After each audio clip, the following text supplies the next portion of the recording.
लोकवेद कहते हैं घर का ज्ञान, अपना मन घड़ंत, अपना अनुभव, उसे लोकवेद कहते हैं। सुनाया ज्ञान, अक्षेत्रीय ज्ञान, उसको लोकवेद कहते हैं। उस लोकवेद के आधार से परमात्मा निराकार बताया हुआ होता है, जिस कारण से परमात्मा को पहचानने में हम अभी तक धोखा खाते रहे। पुण्यात्माओं, परमात्मा के विषय में जिस भी ऋषि संत महात्मा ने ज्ञान बताने की चेष्टा की है,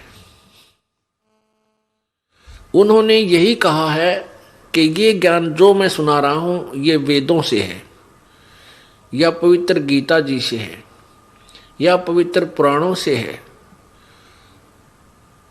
तो हम यही सोचते रहे कि वेदों में परमात्मा निराकार ही लिखा होगा, क्योंकि जो गुरुजी थे हमारे वो संस्कृत जानते थे, संस्कृत भाषा के ज्ञाता थे, और सभी पवित्र सदग्रंथ, पवित्र चारों वेद, पवित्र श्रीमद् भगवत गीता जी, पवित्र 18 पुराण, ये संस्कृत भाषा में ही लिपिबद्ध थे। और जो व्यक्ति संस्कृत भाषा बोलता है, जानता है, पढ़ सकता है, और वो फिर कहता है कि मैंने वेदों को पढ़ा है, गीता जी को पढ़ा है, पुराणों को पढ़ा है, उनमें ऐसा ऐसा लिखा है, तो जन साधारण के लिए ये स्वाभाविक है इस बात को स्वीकार कर लेना कि जो संत बता रहा है, टीचर बता रहा है, ये सत्य है। तो उन अज्ञानी ऋषि संतों ने केवल लोकवेद सुनाया, वेदों और गीता और पवित्र पुराणों का ज्ञान उनकी समझ में नहीं आया। उस लोकवेद के आधार से हमें वो बताते रहे परमात्मा निराकार है। जैसे कोई भगवान श्री विष्णु जी के उपासक है, भगवान शिव जी का उपासक है, और उसने साकार मूर्ति बनाई हुई है भगवान विष्णु की, शिव जी की, उसकी पूजा करता है, और फिर उससे कोई पूछता है कि भगवान कैसा है, आप साधना करते हो, क्या आपको परमात्मा के दर्शन होते हैं? नहीं, परमात्मा तो निराकार है, केवल उसका प्रकाश देखा जा सकता समाधि में। तो इस तरह के लोकवेद से पूरा समाज ओत-प्रोत था। और साथ में ये ऋषिजन कहा करते कि वेदों में परमात्मा निराकार कहा है, तो हमने ये पक्का मान लिया जब वेदों में निराकार लिखा है तो भगवान सचमुच निराकार है।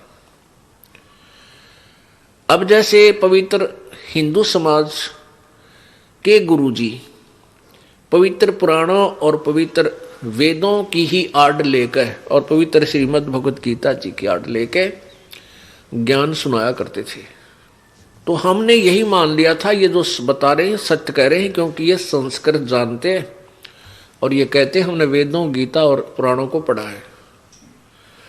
तो फिर हमारे अंदर फिर शंका का सवाल ही उत्पन्न नहीं होता, प्रश्न नहीं उठता कि भगवान के विषय में कोई शंका उत्पन्न हो कि वो साकार है। एक ने, दो ने, 10 ने, 20 ने, 50 ने, लाखों ने, करोड़ों ने, संतों ने, वक्ताओं ने एक के घिसी पिटी थ्योरी सुना रखी थी, परमात्मा निराकार है, और समाधि में उसका केवल प्रकाश देखा जा सकता, साधना समय में। ये तो सिद्धांत था पवित्र हिंदू धर्म का। ऐसे ही पवित्र ईसाई धर्म में वो भी परमात्मा को निराकार मानते, साकार नहीं। किसी ईसाई से पूछा जाए कि परमात्मा कैसा है, साकार है व निराकार, वो कहता है गॉड इज फॉर्मलेस, परमात्मा निराकार है, उसका कोई आकार नहीं है। पवित्र मुसलमान धर्म के अंदर यदि इसमें यही थ्योरी है कि परमात्मा निराकार है, बेचून है,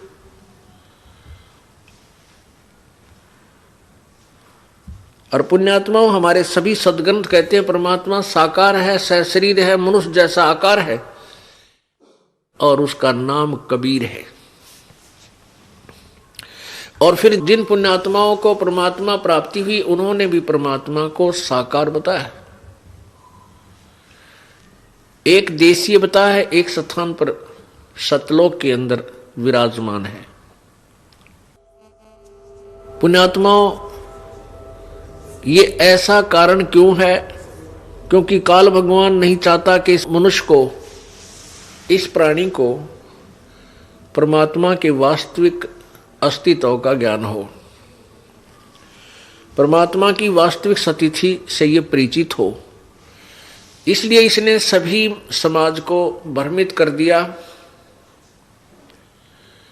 और लोक वेद के ऊपर आधारित कर दिया। परमेश्वर कबीर जी स्वयं आकर के अपनी महिमा आप बताते हैं,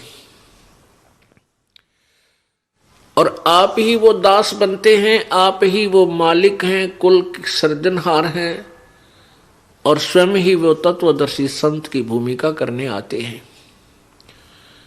और स्वयं ही वो एक नेक नागरिक होते हैं, स्वयं ही एक नेक शिष्य की भूमिका करते हैं, और स्वयं ही एक वास्तविक दास की भूमिका करते हैं। आप पे आरती, आप पे साजे, आप पे किंगर, आप पे बाजे, आप पे ताल झां जनकारा, आप नचे आप देखनारा। कहे कबीर ऐसी आरती गाऊं, आपा मध्य आप समाऊं। तो उस परमेश्वर ने आकर बताया है कि ये जो भोली आत्मा है, तत्व ज्ञान से अपरिचित हैं, इन नकली ऋषियों और गुरुओं के ज्ञान के आधार से वो साधना शास्त्र विरुद्ध कर रहे हैं, उनकी ऐसी स्थिति है। पीछे लग गया जाऊं था मैं लोक वेद के साथ, रस्ते में सतगुरु मिले भाई दीपक दे दिया हाथ। लोक वेद होता है सुना सुना ज्ञान। जैसे हम पवित्र हिंदू धर्म में जन्म होने के कारण राम कृष्ण की पूजा करते थे, कोई हनुमान जी की पूजा, कोई बाबा श्याम जी की पूजा की, देवी की पूजा, कोई भैरव भूत बैतालों की पूजाएं, कई तीर्थों पे कई मंदिरों में जाते थे। जिस ज्ञान से आधार से हम ये पूजाएं करते थे वो लोक वेद था, शास्त्र अनुकूल ज्ञान नहीं था। तो परमात्मा कहते हैं कि पीछे लग गया जाऊं था, एक जनसाधारण को बता रहे हैं आप जी, और हमारे लिए वो प्रमाण दे रहे हैं कि पीछे लग गया जाऊं था मैं लोक वेद के साथ, और रस्ते में सतगुरु मिल गए, दीपक दे दिया हाथ। सतगुरु तत्वदर्शी संत, सच्चा गुरु, सतगुरु माने सच्चा गुरु, पूर्ण संत मिल गए। तो उन्होंने तत्व ज्ञान रूपी टॉर्च, तत्व ज्ञान रूपी ये दीपक हमें दे दिया। हम उस तत्व ज्ञान, वास्तविक ज्ञान, शास्त्र अनुकूल ज्ञान के आधार से अब इसकी रोशनी में अब हम शास्त्र अनुकूल साधना कर रहे हैं। हम मनमाना आचरण नहीं कर रहे। तो परमात्मा हमें बता रहे हैं कि जब तुम्हें संत मिल जाएंगे फिर तुम्हारी ये लोक वेद की धारणा छूट जाएगी। जैसे ये दास पहले श्री रामकृष्ण के पुजारी था, विष्णु जी शंकर भगवान के पुजारी था, हनुमान जी का पुजारी था, मंगलवार का व्रत रखता था, और 100 रुपये का प्रसाद मंगलवार न बांट दिया करता। तो कोई भी घर में जैसे लाभ होता था तो भगवान राम कृष्ण, विष्णु, शिव जी या बाबा श्याम जी, हनुमान जी को क्रेडिट देते थे, इन्होंने हमारे ये लाभ दिया। अब जब हमें तत्व ज्ञान प्राप्त हुआ तो पता चला कि ये कुछ भी नहीं दे सकते। ब्रह्मा विष्णु महेश, राम कृष्ण और हनुमान जी, श्याम जी आदि जो भी ये देव हैं, ये हमें कुछ नहीं परिवर्तन कर सकते, केवल हमारा किया हुआ कर्म ही दे सकते। वो कौन सा कर्म? पूर्व जन्म का, और इसके अंदर वो कोई परिवर्तन नहीं कर सकते। प्रारब्ध में जो लिखा है वही दे सकते हैं, इससे अतिरिक्त वो कुछ परिवर्तन नहीं कर सकते। केवल एक परमेश्वर है, पूर्ण ब्रह्म, जो हमारे भाग्य में भी परिवर्तन कर देता है। अब हमें पता चल गया, इसलिए हम उस लोक वेद के आधार से भटक नहीं सकते। अब आपको दिखाते हैं कि परमात्मा कैसा है, साकार है व निराकार है। कबीर परमेश्वर जब आए थे, अपनी महिमा, अपनी वाणी, अपना तत्वज्ञान स्वयं ही लोकोक्तियों के माध्यम से, दोहों के माध्यम से, कविताओं के माध्यम से स्वयं ही आवाज लगा लगा कर सुनाया करते थे, और उस ज्ञान को लिपिबद्ध कर लिया, लिख लिया। वो पांचवा वेद है, वो सूक्ष्म वेद है, वो सच्चिदानंद घन की वाणी है। उसके अंदर ओवरऑल कंप्लीट स्पिरिचुअल नॉलेज है, उसके अंदर कंप्लीट ज्ञान है, धार्मिक आध्यात्मिक ज्ञान है, जो वेदों और गीता जी में भी नहीं है। उससे आगे का ज्ञान है, वो तो है ही है, उससे आगे का और ज्ञान है जो वेदों और गीता में नहीं है। जैसे पवित्र गीता जी अध्याय नंबर 4 के श्लोक नंबर 34 में कहा है कि जो अध्याय नंबर 4 के श्लोक 32 में जिस सच्चिदानंद घन की वाणी अर्थात सूक्ष्म वेद के विषय में कहा गया है कि उसमें बहुत विस्तार से भिन्न भिन्न प्रकार के यज्ञ लिखे हुए, तो उस तत्व ज्ञान को, उस सच्चिदानंद घन की वाणी को तू किसी तत्वदर्शी संतों के पास जाकर समझ, उनको दंडवत प्रणाम कर, कपट छोड़कर अपने समस्या का समाधान करवा, प्रसन्न कर, फिर वह तत्वदर्शी संत तुझे उस परम तत्व का ज्ञान करावेंगे। इसे सिद्ध है कि गीता ज्ञान से भिन्न कोई और ज्ञान है, अन्यथा गीता जी का ज्ञान तो गीता ज्ञान दाता भगवान बता ही रहा था। उसने कहा है कि उस परमेश्वर की वाणी में, सच्चिदानंद घन की वाणी में, उनके मुख से उच्चरित वाणी में ये ज्ञान बहुत ही विस्तार से लिखा हुआ है। बहुत सी यज्ञों के बारे में, यज्ञ माने धार्मिक अनुष्ठानों के विषय में लिखा हुआ है। उस ज्ञान को तू तत्वदर्शी संतों के पास जाकर समझ। इसे सिद्ध है कि गीता जी का ज्ञान कंप्लीट नहीं है, संपूर्ण नहीं है, लेकिन गलत नहीं है। जैसे एक 8वीं कक्षा तक का सिलेबस होता है, वो गलत नहीं है, उसे आगे और क्लासेज हैं, उनका सिलेबस पाठ्यक्रम और आगे है, तो ऐसे समझना है। इसी प्रकार पवित्र यजुर्वेद अध्याय नंबर 40 के श्लोक नंबर 10 से लेकर 13 तक इसमें स्पष्ट किया है कि उस परमात्मा के विषय में कोई तो निराकार कहता है, जन्म लेने वाला, कोई न उत्पन्न लेने वाला, होने वाला। उसके विषय में वास्तविक ज्ञान तो तत्वदर्शी संत ही सुनाएंगे, उनसे सुनो। तो इसे सिद्ध हुआ कि पवित्र वेदों का ज्ञान भी कंप्लीट नहीं है, इनकम्प्लीट है, लेकिन रॉन्ग नहीं है, अधूरा है, लेकिन गलत नहीं कह सकते। अपने सूक्ष्म वेद में दिए हुए ज्ञान में कबीर परमेश्वर ने कहा है, वेद मेरा भेद है, मैं ना वेदन के माही, जौन वेद से मैं मिलूं वो वेद जानते नाही। ये चारों वेद, ऋग्वेद, यजुर्वेद, सामवेद और अथर्ववेद, ये चारों वेद मेरी ही महिमा सुना रहे हैं, लेकिन इन चारों वेदों में वर्णित विधि से मेरी प्राप्ति नहीं हो सकती, क्योंकि पवित्र गीता जी अध्याय नंबर 8 के श्लोक नंबर 13 में गीता ज्ञानदाता ब्रह्म ज्योति निरंजन ये काल श्री कृष्ण जी में प्रवेश करके बोल रहा है, कह रहा है कि मेरा तो एक ओम मंत्र है। ओम इति एकाक्षरम ब्रह्म व्यवहारन माम अनुशमरन ये प्रयाति तजम देहम स याति परमाम गति। मेरा एक ओम नाम है, मुझ ब्रह्म का एक ओम नाम है, एक ओम अक्षर, एक अक्षर ओम, बस यही एक मंत्र है।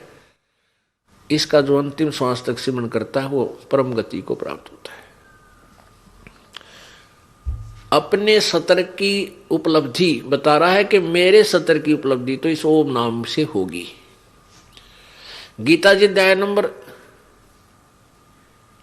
8 के श्लोक नंबर 5 और 7 में गीता ज्ञानदाता कहता है, अर्जुन तो मेरी भक्ति कर, मुझ में मन वाला हो, मुझे ही प्राप्त होगा, और युद्ध भी कर।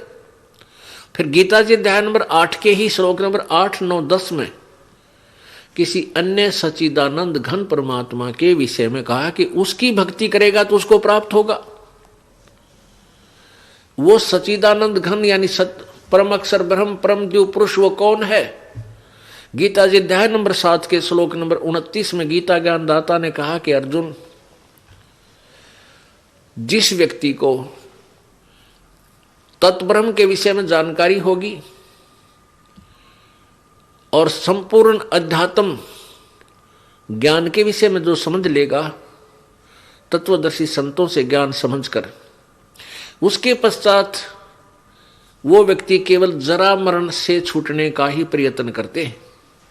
जरा माने बुढ़ापा, मरण माने मृत्यु। पुण्यात्माओं, इस मनुष्य शरीर के सबसे बड़े 2 दुश्मन हैं, एक तो बुढ़ापा और एक या मृत्यु। और ये दोनों कंपलसरी, ये दोनों दुख त्यार धरे अपने सबके साथ होंगे। लेकिन तत्व ज्ञान के आधार से ये पता चल जाता है कि एक ऐसा स्थान है जहां जाने के बाद फिर ये जन्म मृत्यु कभी नहीं होती, और वहां ऐसा ही आपका वहां पर ऐसा ही निवास होगा। एक बार वहां आपका जन्म होगा, उसके बाद मृत्यु कभी नहीं होगी और ना बुढ़ापा आएगा। तो वो व्यक्ति केवल जरा मरण से छूटने का ही प्रयत्न करते हैं, इस काल के लोक की किसी वस्तु की इच्छा नहीं करते।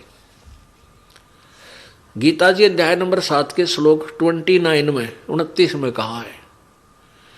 7वें अध्याय में केवल 30 श्लोक है।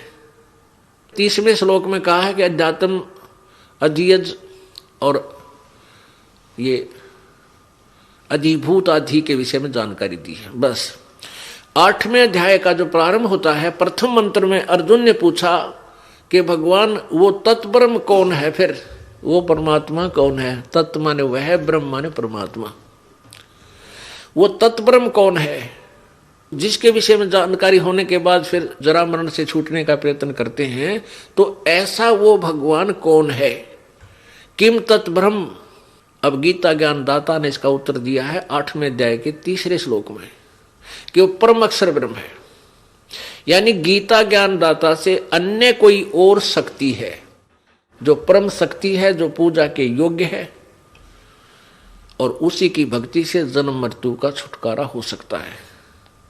गीता जी अध्याय नंबर 18 के श्लोक नंबर 62 में कहा कि अर्जुन तू सर्वभाव से उस परमेश्वर की शरण में जा जिसकी कृपा से तू परम शांति और शाश्वत स्थान यानी सनातन परम धाम, शाश्वत माने सदा रहने वाला, अविनाशी, स्थानम माने लोक धाम, उस सतलोक को प्राप्त होगा। इसे सिद्ध है कि गीता ज्ञान दाता से कोई और सुप्रीम पावर है जिसकी साधना से जीव का पूर्ण मोक्ष होगा। गीता जी अध्याय नंबर 15 के श्लोक नंबर 1 में तत्वदर्शी संत की पहचान बताई है कि इस उल्टे लटके हुए संसार रूपी वृक्ष के सभी पार्ट्स के बारे में, सभी हिस्सों के बारे में, सभी भागों के बारे में, तना कौन है, जड़ कौन है, डार कौन है, टहनी क्या है, पत्ते क्या है, इसके विषय में जो संत बताएगा वो तत्वदर्शी संत होगा। फिर 15वें अध्याय के 4 श्लोक में कहा कि उस तत्वदर्शी संत के प्राप्ति के पश्चात उस परमेश्वर के परम पद की खोज करनी चाहिए, जहां जाने के बाद जीव फिर लौटकर संसार में कभी नहीं आते, अर्थात वो पूर्ण मोक्ष प्राप्त करते हैं। और जिस परमेश्वर ने सब ब्रह्मांडों की रचना की है, तो इसे सिद्ध है कि गीता ज्ञान दाता से कोई और है सर्वशक्तिमान सर्वसृजनहार। ये पवित्र गीता जी हमें बता रही है। तो जैसे गीता जी अध्याय नंबर 8 के श्लोक नंबर 13 में गीता ज्ञान दाता ने अपने विषय में बताया कि मेरी भक्ति करनी है तो मुझे प्राप्त होगा, उसका ओम मंत्र है, और मेरे वाली परम गति को प्राप्त होगा। अपनी परम गति को 7वें अध्याय के 18वें श्लोक में गीता ज्ञान दाता कहता है कि मेरी गति भी अनुत्तम है। अनुत्तम माने अश्रेष्ठ, व्यर्थ। इसलिए तो 18वें अध्याय के 62वें श्लोक में कहा कि सर्वभाव से उस परमेश्वर की शरण में जा, जिसकी कृपा से तू परम शांति और शाश्वत स्थान को प्राप्त होगा, यानी सनातन परम धाम को, सनातन धाम सतलोक को प्राप्त हो जाएगा। तो उसकी साधना उसके पाने की विधि ना गीता जी में ना वेदों में। श्रीमद् भगवत गीता जी अध्याय नंबर 17 के श्लोक नंबर 23 में संकेत दिया है कि वो तत्वदर्शी संत उस परमेश्वर के बारे में तत्व ज्ञान देगा, परमात्म तत्व का तुझे ज्ञान देगा, उससे पूछ। और वो क्या बताएगा? ओम तत्सत इति निर्देश है ब्रह्मण त्रिविध समर्थ है। गीता जी अध्याय नंबर 17 के श्लोक नंबर 23 में कहा है कि उस ब्रह्मण माने सच्चिदानंद घन परम अक्षर ब्रह्म की साधना का केवल ओम तत्सत यह 3 मंत्र के जाप का निर्देश है। इसको 3 तरीके से जाप किया जाता है, त्रिविध, 3 विधि से। ओम तो ब्रह्म का, और तत् ये परब्रह्म का मंत्र है, और सत ये पूर्ण ब्रह्म का, परम अक्षर ब्रह्म का। ये तत् और सत ये दोनों सांकेतिक हैं, ये वास्तविक मंत्र नहीं है। केवल ओम मंत्र वास्तविक मंत्र है, जो ब्रह्म तक की साधना का श्रेष्ठ मंत्र है, जाप है। तत् और सत ये सांकेतिक हैं, वो तत्वदर्शी संत ही बता सकता है। वो तत्वदर्शी संत परमेश्वर स्वयं आए थे, लेकिन उन्होंने इस मंत्र को गुप्त छुपा रखा था कि अभी नहीं बताना, क्लियर नहीं करना, डिक्लेयर नहीं करना, इसको सार्वजनिक नहीं करना था। आज से 600 वर्ष पहले प्रभु ने अपनी प्यारी आत्मा धर्मदास जी से कही थी, धर्मदास तो 1,00,000 दोहाई और ये सार शब्द कहीं बार ना जाए। सार शब्द बार जो पढ़ी और बिचली पीढ़ी हंस नहीं तरही। यदि ये सार शब्द, ये वास्तविक मंत्र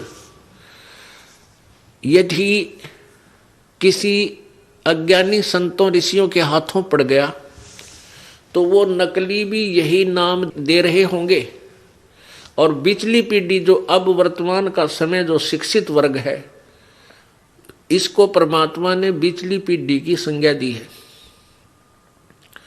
और कहा कि बिचली पीढ़ी जब आओगी तब हम इस ज्ञान को, तत्व ज्ञान को, तत्व और सार नाम को सार्वजनिक करेंगे, क्योंकि उस समय शिक्षित पीढ़ी होगी, सदग्रंथों को आंखों देखकर तुरंत मान जाएगी। फिर वो नकली गुरुओं और संतों के बहकावे में नहीं आएगी। वो पुण्यात्मा ऐसे पार करनी है। और यदि नकली संतों को पता लग गया इस वास्तविक मंत्र का, तो ये पहले से ही काल प्रेरणा से इन मंत्रों का जाप अपने अनुयायियों को देते हुए मिलेंगे, तो फिर हम भिन्नता नहीं कर पाएंगे।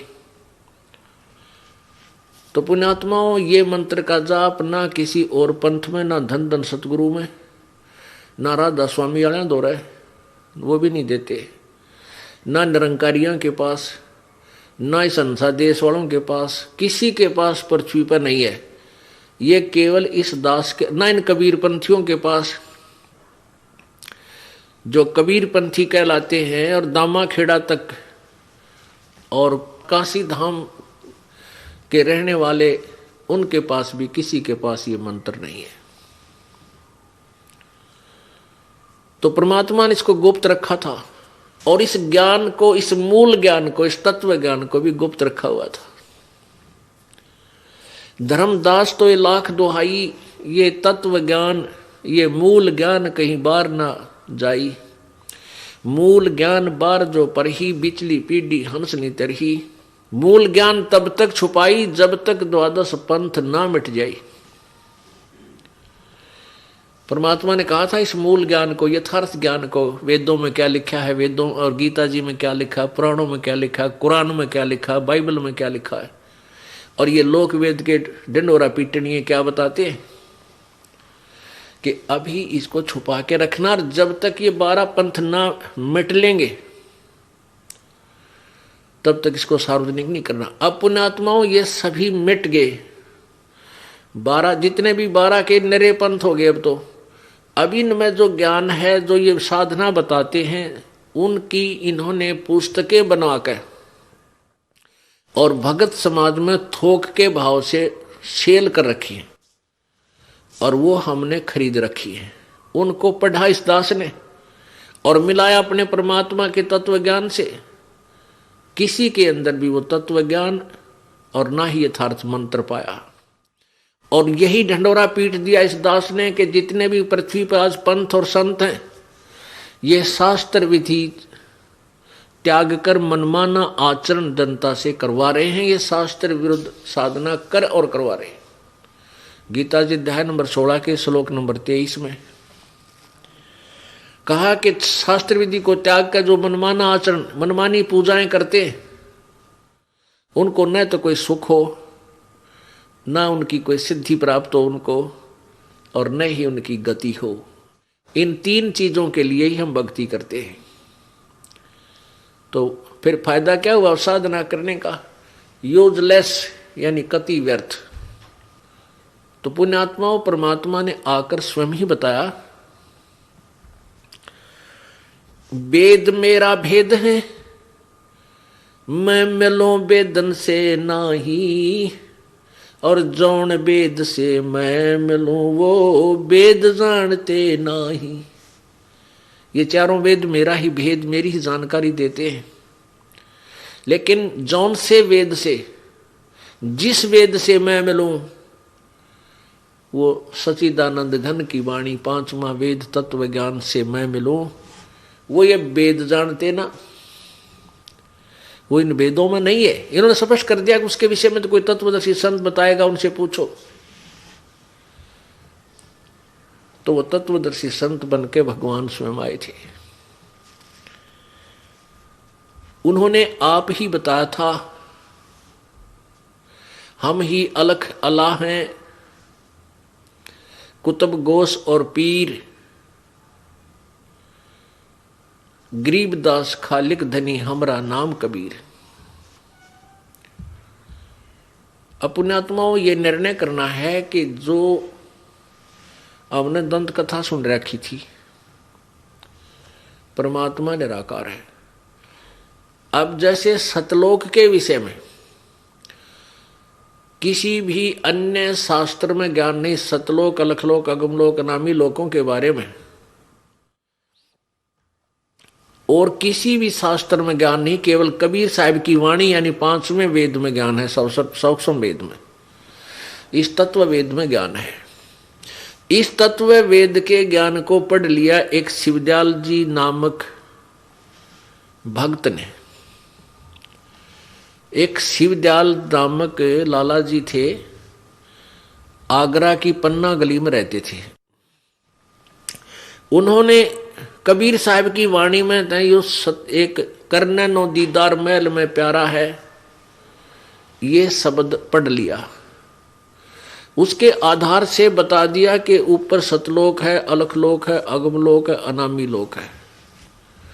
उसका भी ज्ञान ये ढंग से नहीं बता पाए, फिर भी उन्होंने सचखंड नामक सतलोक आदि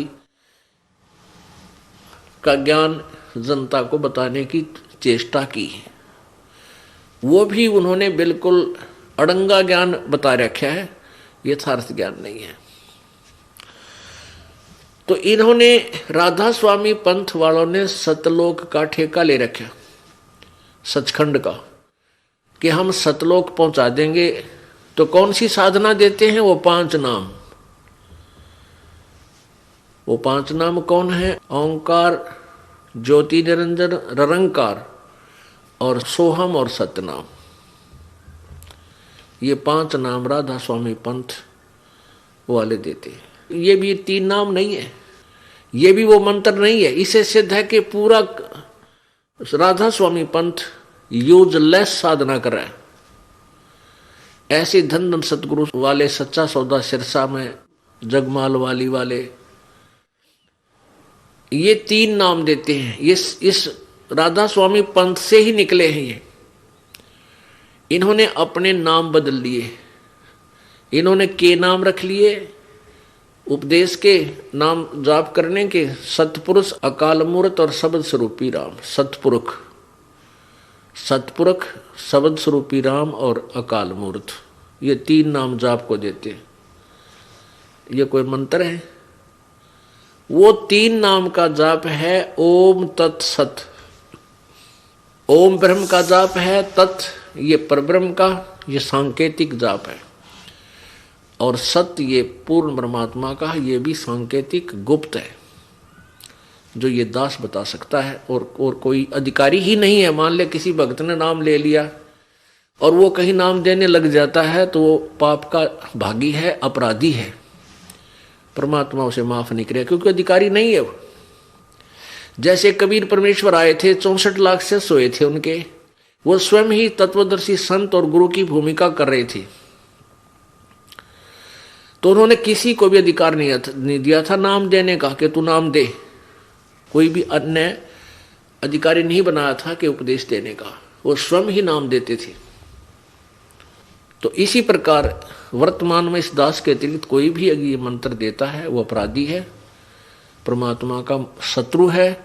वो भोली आत्माओं को गुमराह करके नकली पासपोर्ट बना रहा है, डुप्लीकेट, फर्जी। तो ये फर्जी पासपोर्ट फिर बाद में दुख देंगे, सजा भी होगी, यही रह जाओगे, पार नहीं हो पाओगे। तो वो शत्रु है परमात्मा के बच्चों का, जो धोखा दे रहा है। ऐसे नकली व्यक्तियों से भी आपने सावधान रहना है। अब वास्तविकता ये है कि हम परमात्मा को निराकार मानते रहे, लेकिन परमात्मा साकार है। अब आपको हम प्रमाण देंगे। अब आपको सदग्रंथों से रूबरू कराते हैं। सबसे पहले पवित्र वेदों को लेते हैं कि उसमें परमेश्वर के विषय में क्या जानकारी दी है। वो परमात्मा स्वयं ही आते हैं, अपने तत्व ज्ञान को आप ही बताते हैं। ऋग्वेद मंडल नंबर 9 सूक्त नंबर 96 और मंत्र नंबर 16, 17, 18, 19 और 20 में ये स्पष्ट होगा कि वो परमात्मा अपने मुख से अमृतवाणी उच्चारण करता है और वो कवि के नाम से भी प्रसिद्ध हो जाता है, लेकिन वो होता है भगवान ही। वो परमात्मा होता है, अपनी महिमा की अपनी वाणी आप ही सुनाता है, जिस कारण से उस परमेश्वर को, उस अमर पुरुष को कवि की उपाधि दे देते हैं। कविताओं के माध्यम से, लोकोक्ति यानी लोकोक्तियों के माध्यम से, दोहों के माध्यम से अपना ज्ञान प्रचार करने के कारण वो प्रसिद्ध कवि की उपमा भी प्राप्त करता, उपाधि प्राप्त करता है। लेकिन वो होता है परमात्मा, और वो परमात्मा कबीर देव है। वो कबीर वाणी द्वारा अपनी साधना बताता है। ये देखिएगा पवित्र ऋग्वेद हिंदी भाष्य मंडल 9 और 10 महर्षि दयानंद सरस्वती। ये कहाँ से प्रकाशित है? प्रकाशक सार्वदेशिक आर्य प्रतिनिधि सभा, महर्षि दयानंद भवन, रामलीला मैदान, नई दिल्ली।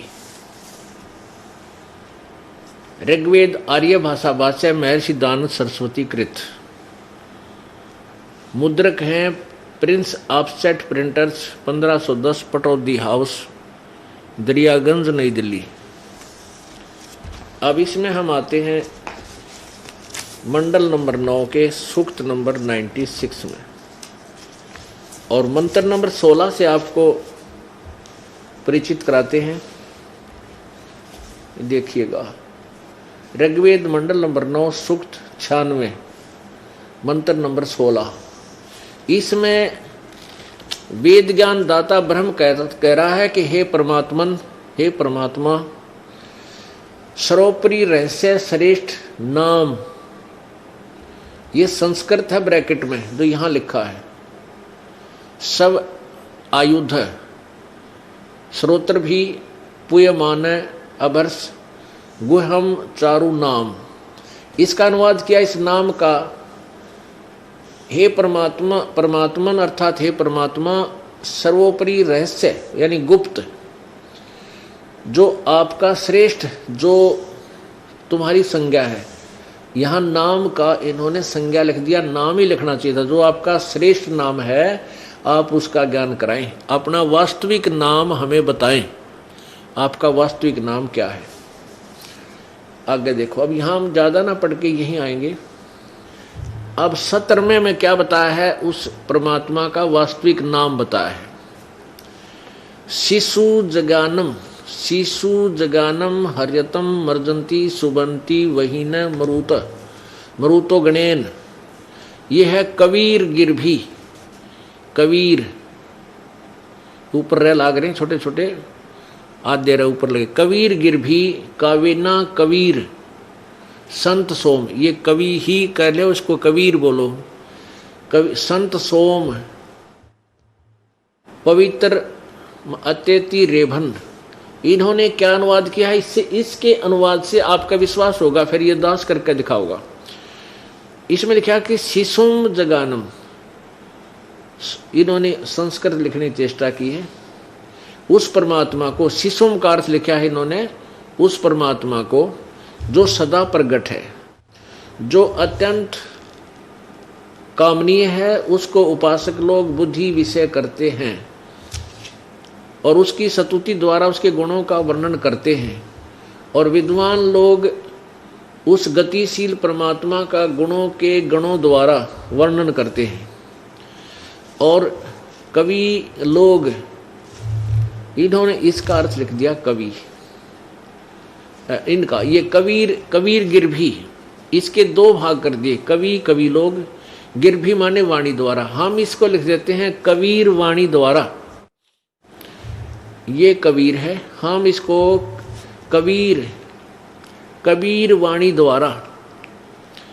इन्होंने कवि का अर्थ कवि लोग लिख दिया, हम लिख दें कबीर गिरभी, कबीर वाणी द्वारा। कावेना, काव्यन्य कविताओं से उसकी स्तुति करते हैं। सोम स्वरूप पवित्र वह परमात्मा कारणवस्था में अति सूक्ष्म प्रकृति को गर्जता हुआ अतिक्रमण करता है। आगे देखो, 17वें में स्पष्ट किया उसका नाम क्या है। वह सोम रूप परमात्मा, पालन की इच्छा करता हुआ जो महान परमात्मा। तृतीयम धामम, ये संस्कृत है। तृतीयम धामम, देवयान और पितृयान इन दोनों से पृथक तीसरा जो मुक्ति धाम है, तृतीयम धाम यानी तीसरे मुक्ति धाम में है। मैं विराजम, उसमें विराजमान है। ये ज्ञान योगी इसने अनुवाद करता ना अपनी तरफ से घोषोड़ दिया, क्योंकि इसे हमने ये सिद्ध करना है कि वो परमात्मा किसी एक स्थान पर विराजमान है, तृतीयम धाम में, तीसरे धाम में रहता है। या नीचे आओ, अब 20 में क्या लिखा है। वह परमात्मा जिस प्रकार एक संघ को उसका सेनापति प्राप्त होता है, उसी प्रकार ब्रह्मांड रूपी कोश को प्राप्त होता है, होकर उच्च स्वर से गरजता हुआ इस ब्रह्मांड रूपी विस्तृत प्रकृति खंड में भली भांति प्रविष्ट होता है। यानी वो परमात्मा कहीं से चलकर आता है, फिर इस ब्रह्मांड में प्रविष्ट होता है, और जैसे कि एक मरिय माने मनुष्य सोबर शरीर को धारण करता हुआ अत्यंत गतिशील पदार्थों के समान प्राप्ति के लिए गतिशील होता हुआ धनों के लिए कटिबद्ध होता है। अब इन्होंने ज्ञान तो क्या था ही नहीं, खाओ से दड़ी पीवा था, दड़ी पक्का दूध और दंड पे लिया करता है, दान क्या का बेरा नहीं था, इसने केवल संस्कृत भाषा जाने था।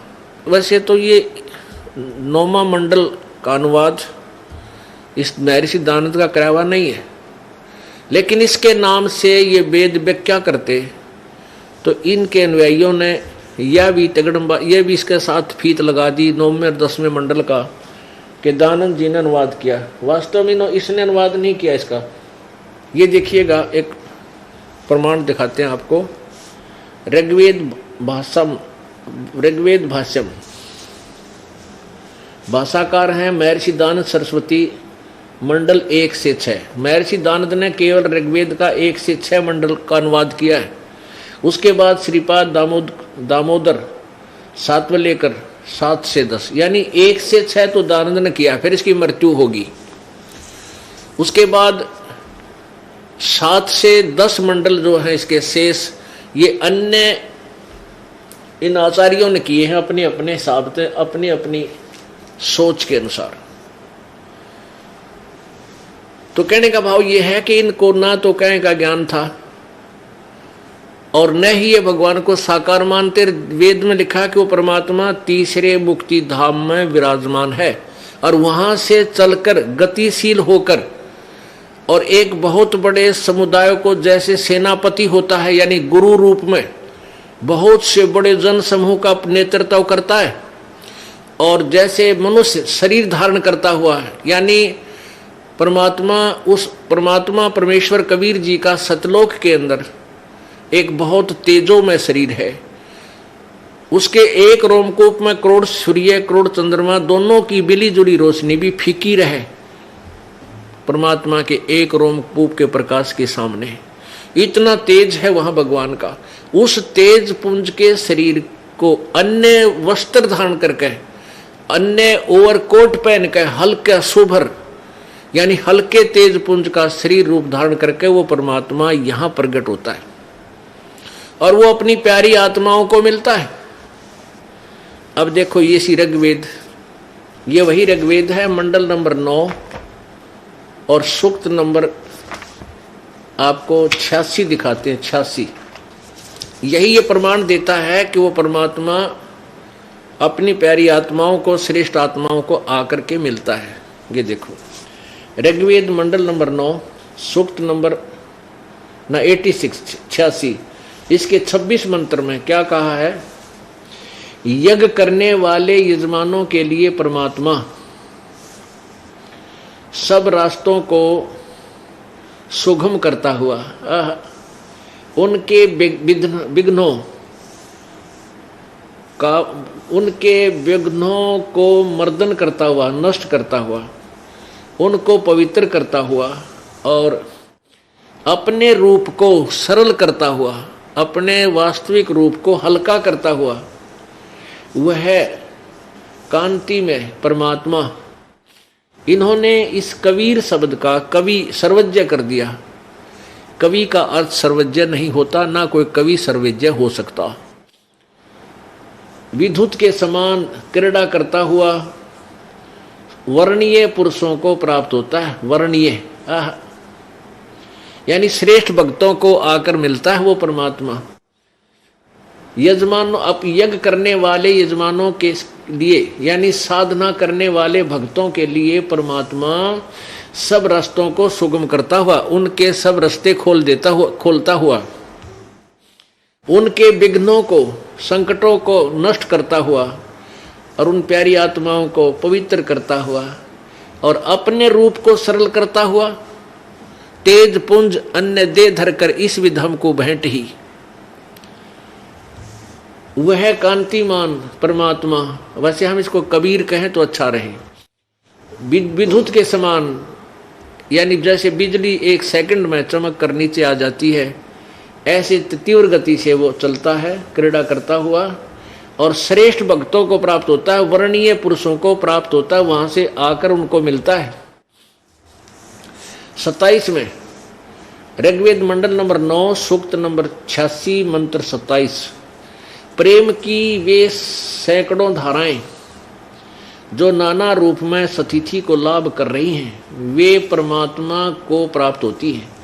प्रकाश पुंज परमात्मा को, ओह प्रकाश का समूह परमात्मा को बुद्धि वृत्तियां विषय करती हैं, जो परमात्मा ध्रुवलोक के तीसरे पृष्ठ पर विराजमान है। ओहो एक देशीय है। ध्रुवलोक माने उस सतलोक के, इस ब्रह्मांड के, ध्रुवलोक माने ब्रह्मांड के, जैसे 3 लोक हैं, ब्रह्मलोक, ब्रह्म का लोक, 21 ब्रह्मांड, परब्रह्म के लोक, 7 संख्य ब्रह्मांड, उनसे तीसरे पृष्ठ पर विराजमान। इससे हम ये लेना चाहते हैं कि परमात्मा साकार है और एक स्थान पर रहता है, वह प्रकाश रूप है, यानी बहुत तेजों में शरीर युक्त है। अब ऋग्वेद मंडल नंबर 9 सूक्त नंबर 82 इसके हम आपको 3 श्लोक सुनाते हैं, क्लियर हो जाएगा। देखिएगा, ऋग्वेद मंडल नंबर 9 सूक्त नंबर 82 और मंत्र नंबर 1, जो सर्वोत्पादक प्रभु यानी सबका की उत्पत्ति करने वाला, रचने वाला परमात्मा, प्रकाश रूप, सद्गुणों की वृष्टि करने वाला, पापों के हरण करने वाला, वह राजा के समान, राजेव राजा के समान, राजा के समान दर्शनीय है, साकार है। वह पृथ्वी लोक लोकांतर के चारों ओर शब्दमान हो रहा है। वह वर्णीय पुरुषों को, ओह वर्णीय माने श्रेष्ठ पुरुषों को, जो दृढ़ भक्त हैं यानी सच्चे भक्त हैं, उनको पवित्र करता हुआ प्राप्त होता है, उनको आकर मिलता है वो परमात्मा। जिस प्रकार विद्युत स्नेह वाले स्थानों को आधार बनाकर प्राप्त होता है, यानी वो परमात्मा जैसे बिजली गिरा करे ना अपने हिसाब से, ऐसे ही वो परमात्मा इतनी गति से सतलोक से चल कर आकर अपने भक्तों के पास प्रकट होता है, उनको ज्ञान समझाता है। आगे देखो दूसरा मंत्र, ऋग्वेद मंडल नंबर 9 और सूक्त नंबर 82 का मंत्र अब 2 देखते हैं। हे परमात्मन, उपदेश करने की इच्छा से आप, यानी यहाँ सच्चा ज्ञान देने के लिए आप महापुरुषों को प्राप्त होते हो, अच्छी आत्माओं को आकर मिलते हो, प्राप्त होते हो। आप अत्यंत गतिशील पदार्थ के समान हमारे आध्यात्मिक यज्ञ को प्राप्त होते हो, यानी बहुत तेज चलने की गति से हमारे पास आते हो। आप कबीर हैं, कवि सर्वज्ञ हैं, शुद्ध स्वरूप हैं। हमारे पापों को दूर करके हे सोम आप हमको सुख दें और प्रेम भाव को उत्पन्न करते हुए पवित्रता को उत्पन्न करें। आगे देखो, अब तीसरा मंत्र, पवित्र यज्ञों में रक्षा से आप प्राप्त होते हैं। पृथ्वी लोक आदि लोक लोकांतरों में गति करते हुए सर्वव्यापक आप, सर्वव्यापक अर्थ नहीं आपका, आप गति करते हुए आप स्वयं गतिशील होकर विराजमान होते हैं। अपने आत्माओं इन्होंने रट्टा ला रखा था, भगवान निराकार है, सर्वव्यापक है, वो कण कण में विद्वान है, कहीं एक देशीय नहीं है। और वे जिसको एक देशीय बता रहे हैं, मनुष्य सदृश बता रहे हैं, वहां से साकार बता रहे हैं, वहां से चल कर आता है और श्रेष्ठ भक्तों को यानी विशेष पुण्यात्माओं को, जो उनके खास भक्त होते हैं, उनको मिलता है। वो परमात्मा किस किस को मिला इस कलयुग में? आदरणीय धर्मदास साहब जी को मिला बांधवगढ़ में, बांधवगढ़ के रहने वाले को मथुरा में, और आदरणीय मलुकदास जी को मिला, आदरणीय दादू साहब जी को मिले, आदरणीय गरीबदास साहब जी को मिले, आदरणीय नानक साहब जी को मिले। आदरणीय घीसा साहिब जी को मिले। वो परमात्मा स्वयं आकर के उनको मिले और उनकी आत्मा को सचखंड लेकर गए। वहां से सारा व्यवस्था उनको बताई, अपना पूरा परिचय दिया प्रभु ने। फिर उन प्यारी आत्माओं ने, उन पुण्य आत्माओं ने उस परमेश्वर का एफिडेविट दिया अपनी अमृतवाणी में, ये गवाही दी है कि वो परमात्मा साकार है, सतलोक में रहता है, उसका नाम कबीर है। और ये वही परमात्मा है जो बनारस में, काशी में आए थे। हम सुल्तानी नानक तारे दादू को उपदेश दिया, जात जुल्हा भेद न पाया, वो काशी माहे कबीर हुआ। अब ये तो सिद्ध हुआ कि परमात्मा सतलोक से चलकर आता है और वो राजा की तरह, मनुष्य की तरह दर्शनीय है, देखने योग्य है। वो अपने खास भक्तों को आकर मिलता है, अपना ज्ञान खुद को समझाता है। जो दृढ़ भक्त हैं, श्रेष्ठ आत्मा, फिर वो पुण्यात्मा औरों को बताते हैं और ढोल के डंके पर कहते हैं कि परमात्मा साकार है, वो कबीर है, सशरीर है, वो सतलोक में रहता है। अब पहले हम इन सदग्रंथों को क्लियर करते हैं और उसके बाद उन आंखों देखे महापुरुषों के विषय में जानकारी देंगे कि उन्होंने क्या बताया और सदग्रंथ क्या बताते हैं, उनका एक जैसा मेल है। अब जैसे विशेषकर इस कलयुग में, वर्तमान में एक महर्षि पाक रहा था, महर्षि दयानंद, और उसने वेदों के आधार से इतना ज्ञान फैला दिया, उनको महर्षि दयानंद को सभी वेदों का ज्ञाता लोक वेद से मानते थे। यथार्थ उनके बारे में जानकारी नहीं थी, लोक वेद था, सुनी सुनाई कथाएं थी। तो उन्होंने क्या बताया है भगवान को कि परमात्मा निराकार है। और ये महर्षि दयानंद जो है वेदों को सत्य मानता है कि वेदों में जो लिखा वो बिल्कुल सत्य है। और यहां तक लिखा अपने सत्यार प्रकाश नामक अनुभव की पुस्तक में कि जहां पर वेदों के विरुद्ध किसी की भी वाणी हो, किसी का भी ज्ञान हो, हमें स्वीकार्य नहीं है, चाहे वो मेरी ही क्यों ना हो। इसे सिद्ध है कि वेदों में जो लिखा वो फाइनल है, वो सत्य है। और स्वयं वो परमात्मा को निराकार कहते थे, जबकि वेद साकार बताते। ऐसे ही इन सभी ऋषि महर्षि जो पहले भी हुए सतयुग त्रेता द्वापर में, इन सब की एक ही थ्योरी थी। उसी थ्योरी को आधार मानकर महर्षि दयानंद ने संस्कृत बोल बाल कर दुनिया को अपने पीछे लगा लिया। ज्ञान इसको कैख भी नहीं था भक्ति के बारे में। सर नमस्कार। नमस्कार सर, क्या नाम है आपका? मेरा नाम राजेश कुमार कुरेचिया है। सर कहाँ से आए आप? मैं ऐसे दिल्ली का हूँ और मैं सूरत में रहता हूँ। सर सूरत में क्या करते हैं? सूरत में मैं जॉब करता हूँ। संत रामपाल जी महाराज से कैसे जुड़े? ये संत रामपाल जी महाराज जी से मैं मार्च 2009 में जुड़ा था। क्यों जुड़े आप संत रामपाल जी महाराज से? संत रामपाल जी महाराज जी से जुड़ने से पहले मैं जो सब लोग जो भक्ति करते हैं, मैं भी वही देवी देवताओं की भक्ति करता था। देवी में मैं बहुत विश्वास रखता था और जैसे नवरात्र होते हैं तो मैं हमेशा 9 दिन के हमेशा व्रत रखता था, कुछ खाता पीता नहीं था। और लेकिन जैसे उन व्रत के लिए जैसा सोचता था उनसे कुछ लाभ मिले, वैसे कुछ लाभ मेरे को मिलते नहीं थे। फिर मुझे पता चला कहीं पे कि ऐसे एक संत हैं जो एक नाम देते हैं और उनकी भक्ति करने से सब लाभ मिलते हैं।